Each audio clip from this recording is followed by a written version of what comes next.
નમસ્કાર, આપ જોઈ રહ્યા છો જેકેએસ ગુજરાતી. વાત કરતો વિસાવદર શહેરમાં આગેવાનો દ્વારા લોકસભાના ઉમેદવાર રાજેશ ચુડાસમા સામે વિરોધનો સૂર ઉઠ્યો છે. સમગ્ર વાત કરતો વિસાવદર લોકસભા 2024ની ચૂંટણી જાહેર થઈ છે, ત્યારે ભાજપની કેન્દ્ર સરકાર દ્વારા જૂનાગઢમાં રિપીટ થિયરી અપનાવીને ત્રીજી વખત પણ વર્તમાન સાંસદ રાજેશ ચુડાસમાને ચૂંટણીની ટિકિટ આપી છે. ત્યારે રાજેશ ચુડાસમાને વિસાવદર શહેરમાં પણ વિરોધનો સામનો કરવો પડી શકે છે. મીડિયા દ્વારા સાંસદ રાજેશ ચુડાસમાની 10 વર્ષની કામગીરીને લઈને આગેવાનોના મંતવ્ય જાણ્યા હતા, ત્યારે વિસાવદરના આગેવાનો દ્વારા પોતાની પ્રતિક્રિયાના વિરોધના સૂરમાં આપી હતી. જ્યારે સંસદની કામગીરીને લઈને સવાલ ઉઠેલો હતો કે 10 વર્ષ થયા પણ વિસાવદરનો મહત્વનો મુદ્દો એ છે કે રેલવેની બ્રોડગેજ લાઇન. તે મુદ્દાને લઈને તમામ આગેવાનના મોઢે વિરોધના સૂર ઉઠ્યો છે. ત્યારે વિસાવદર શહેર પૂર્વ ભાજપ પ્રમુખ દ્વારા તો મતદાનનો બહિષ્કારની પણ ચીમકી ઉચ્ચારી છે. જેકેએસ ગુજરાતી સાથે હરેશ મહેતા, વિસાવદર. પર્યાવરણના મુદ્દે વાત કરતા સાંસદ એમ કહે છે કે અમે યુપીએ સરકાર વખતે ન થતું એ રોપવે ચાલુ કરાવે છે, તો અત્યારે અમારી પર્યાવરણ મુદ્દે જૂનાગઢ વિસાવદર 3 જિલ્લાને જોડતી શા માટે બ્રોડગેજ બંધ હાલતમાં છે? કેમ આગળ વધતું નથી? કોણે પેશકદમી કરી છે? કોણે એને અટકાવ્યું છે? જૂનાગઢની પેશકદમી સીએમ સુધી રજૂઆત થઈ અને વોકડાની થતી હોય તો રેલવેને અમે લખીને દીધું છે. અધિકારીઓ કોના કહેવાથી આ છાવરે છે અને બ્રોડગેજને અમારા 3 જિલ્લાને જોડતી રોકે છે. વસ્તુ વંદે માતરમ. આ અંગે યોગ્ય કરવામાં નહીં આવે તો અમે વિસાવદર અમે 23/9/23ના રોજ જે અમે લખીને આપ્યું છે એ અમે એ મુજબ ગ્રામસભા બોલાવી અને ચૂંટણીનો બહિષ્કાર કરીશું.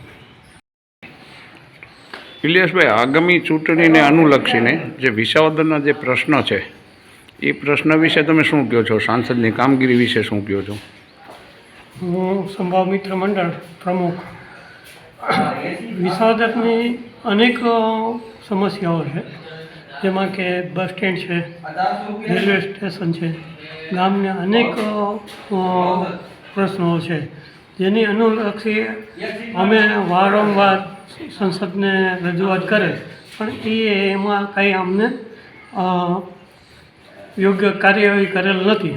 હવે જો કંઈ કરશે નહીં તો અમે લોક આંદોલન કરશું, એ અમારી નમ્ર. આપણા સંસદ સભ્ય જે 10 વર્ષ થયા છે, બરાબર છે, આજુ વખતે પણ રિપીટ એન્ડમેચ કરવામાં આવ્યા છે, તો લોકોનો મિજાજ અને તમે શું કહેવા માગો છો આજુ વખતે? હું Visavadar Aryan nature and culture club Sudhirbhai Chauhan.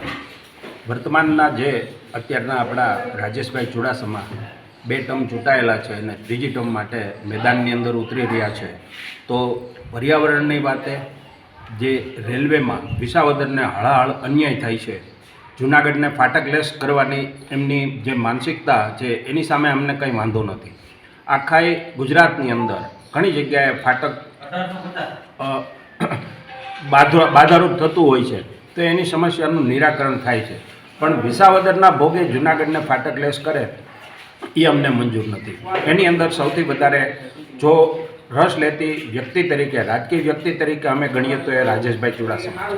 Rajeshbhai Chudasama છે એ સંસદ સભ્ય તરીકે નો ડાઉટ એમની કાર્ય પદ્ધતિ કદાચ સારી હશે, પણ વિસાવદરની અંદર પર્યાવરણની બાબતમાં, પેસેન્જરોને એટલે કે મુસાફરોની બાબતમાં, રેલવેની અંદર જે સગવડતા આપવાની હોય એ બાબતની અંદર એમની કામગીરીથી અમને સંપૂર્ણપણે અસંતોષ છે.